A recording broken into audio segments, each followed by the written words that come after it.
आज ना मी तुझ्यासोबत माझं मॉर्निंग रुटीन शेअर करते। सगळ्यात पहिले सकाळी 6 वाजता उठून माझे कामं वगैरे आवरून घेतले, छान आंघोळ वगैरे करून घेतली, डायरेक्ट स्वयंपाकाला लागले कारण की मला यांना 8:30 वाजता डबा द्यावा लागते।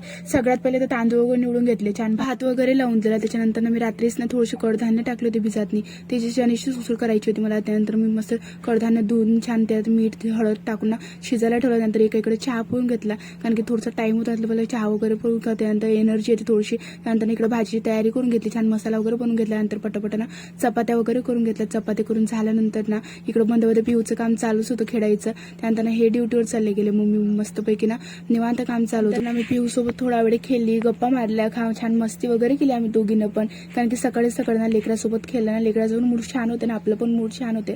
त्याच्यानंतर पिऊसाठी थोडंसं माझं काम वगैरे आवरून घेतले। त्यानंतर पिऊसाठी गरम पाणी ठेवलं, त्यानंतर पिऊसाठी कपडे वगैरे काढून घेतले, तिची छान आंघोळ वगैरे करून दिली। कारण की सकाळीच ना लेकराची आंघोळ वगैरे केल्यानंतर ना लेकरं आपण पण निचकायची होऊन जाते, लेकरं पण छान दिसते। त्यानंतर ना मस्त पूजा वगैरे करून घेतली। सकाळपासून लईरीचं सारखं बंद चालू होत होतं, काय माहिती आज काय होत होतं। जेव्हा माझी लवकर काम होतं ना तेव्हा मात्र ह्या लाईनचं असंच असते। चला भेटून नेक्स्ट ब्लॉगमध्ये। व्हिडिओ आवडला असेल तर सबस्क्राईब करायला विसरू नका। बाय।